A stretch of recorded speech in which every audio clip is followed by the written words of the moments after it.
Hari ini Yesus menyembuhkan seorang yang lahir sudah buta. Jadi bukan setelah lahir karena kecelakaan lalu buta. Sejak lahir sudah buta. Artinya begitulah takdir hidupnya. Begitulah ketentuan Tuhan untuk hidupnya. Jadi apakah Tuhan membuat orang buta? Kita tidak bisa mengatakan Tuhan membuat orang buta. Tuhan melahirkan orang dalam berbagai macam keadaan. Ada yang lahir dengan fisik yang sempurna. Ada yang ada kurangnya sedikit. Ada yang ada kurangnya banyak. Tetapi apakah yang kurangnya banyak ini lalu tidak diperhatikan oleh Tuhan? Ternyata tidak. Ada banyak orang yang kurangnya banyak justru sangat diperhatikan oleh Tuhan. Dia mendapatkan perhatian dari sekelilingnya. Meskipun tidak sedikit juga orang yang membulinya. Kita sebagai orang-orang yang waras, orang-orang yang mempunyai kasih Tuhan di dalam diri kita, ketika melihat orang susah, dengan sendirinya, nah, istilah sekarang auto, lalu auto berbelas kasihan. Itu orang waras. Hanya orang yang tidak waras melihat orang yang susah, justru makin mempersusah. Dalam masyarakat makin banyak orang yang tidak waras. Makin banyak orang yang tidak mempunyai kasih Tuhan. Kita bersyukur di lingkungan paroki kita ada sekolah SLB. Di situ kita melihat kasih Tuhan. Betapa suster dan para kakak, guru merawat anak-anak itu dengan baik. Apakah kita yang sehat-sehat saja kita dirawat seperti itu? Kan tidak. Kita juga tidak merasa perlu. Tetapi anak-anak kita mereka mendapatkan perawatan yang luar biasa. Lebih dari orang-orang yang sehat. Bukankah itu bentuk perhatian Tuhan? Maka tidak bisa kita menilai orang dari fisik saja. Lebih-lebih dalam Injil hari ini kita melihat orang-orang Farisi. Menilai orang yang buta itu sebagai orang yang berdosa. Bahkan membuat kesimpulan, penyakitmu ini ada karena engkau berdosa. Atau karena orang tuamu berdosa. Tetapi di depan mata mereka, mereka melihat seorang yang sudah sembuh. Mendapatkan penyembuhan dari Yesus. Seharusnya sebagai pemuka agama mereka bersyukur. Wah, rupanya di antara kita ada orang yang tidak hanya bisa memimpin orang berdoa, tidak hanya bisa memberikan peraturan-peraturan seperti kami, tapi juga bisa menyembuhkan orang. Kalau mereka pintar, mereka menarik Yesus masuk kelompoknya. Meskipun belum tentu Yesus mau masuk kelompok itu. Tapi apa yang mereka lihat? Persaingan. Jadi mengapa banyak orang tidak bisa menolong orang lain? Tidak bisa bahkan bekerja sama dengan Tuhan. Karena merasa disaingi. Karena merasa kalau ada orang yang lebih pintar masuk ke situ, mereka akan menjadi kurang pengaruh, kurang diperhatikan orang. Dan terutama kurang penghasilan. Ujung-ujungnya di situ selalu. Harusnya mereka bersyukur menarik Yesus masuk.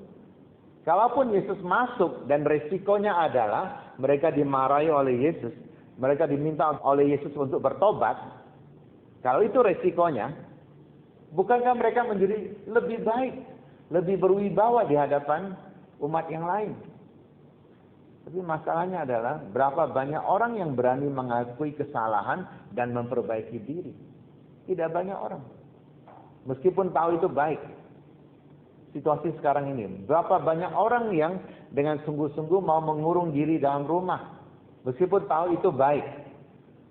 Lebih-lebih kalau kita menyadari, kalau kita sendiri punya sakit, sebaiknya tidak pergi.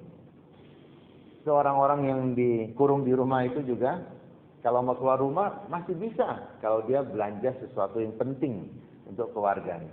Bisa kok, bukan sama sekali diikat, dirantai di situ. Rumahnya digembok, disegel, kan tidak. Masih boleh keluar.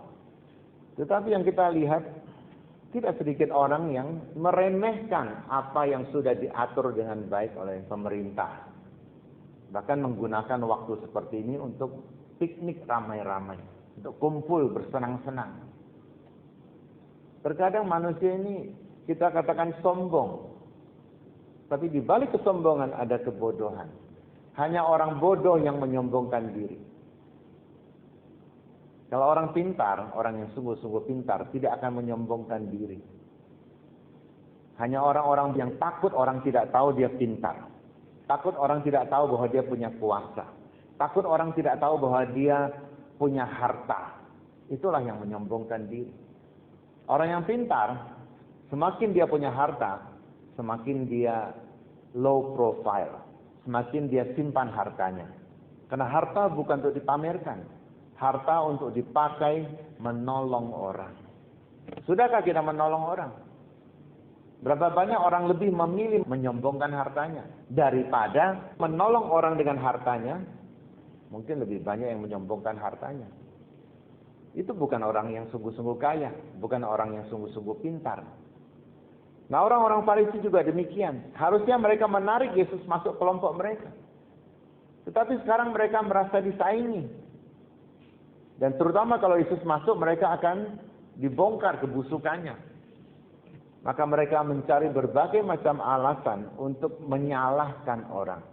Siapa yang salah dalam hal ini? Pertama-tama tentu saja mereka menyalahkan Yesus karena melanggar hari Sabat.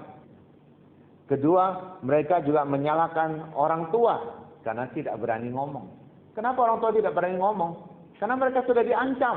Kalau kalian ngomong, mengakui Yesus sebagai Mesias, kalian akan dikucilkan. Nah, orang tuanya mengambil sikap tidak berani bersaksi. Tetapi orang buta ini, satu hal yang pantas kita puji, dia sangat berani. Meskipun ia mungkin dilecehkan orang, mungkin dia dibully juga, mungkin setelah ini dia dikucilkan juga. Tetapi ia berani bersaksi. Seorang nabi menyembuhkan saya. Seorang yang hidupnya benar. Seorang yang sungguh datang dari Allah. Bukan orang berdosa seperti yang orang-orang Farisi katakan. Beranikah kita memberikan kesaksian seperti itu? Berapa banyak pertolongan yang kita dapatkan dari Tuhan? Apakah kita menyadarinya? Atau apakah kita mengakuinya? Atau kita anggap, ya wajar-wajar saja. Kemarin saya dapat video korban corona yang sudah parah. Kesulitan bernafas.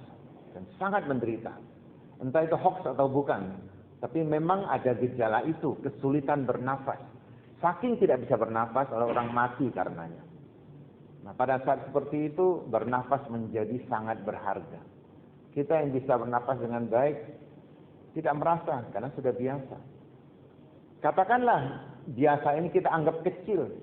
Padahal ini adalah satu anugerah yang luar biasa. Kesehatan sehari-hari, adakah kita syukuri itu?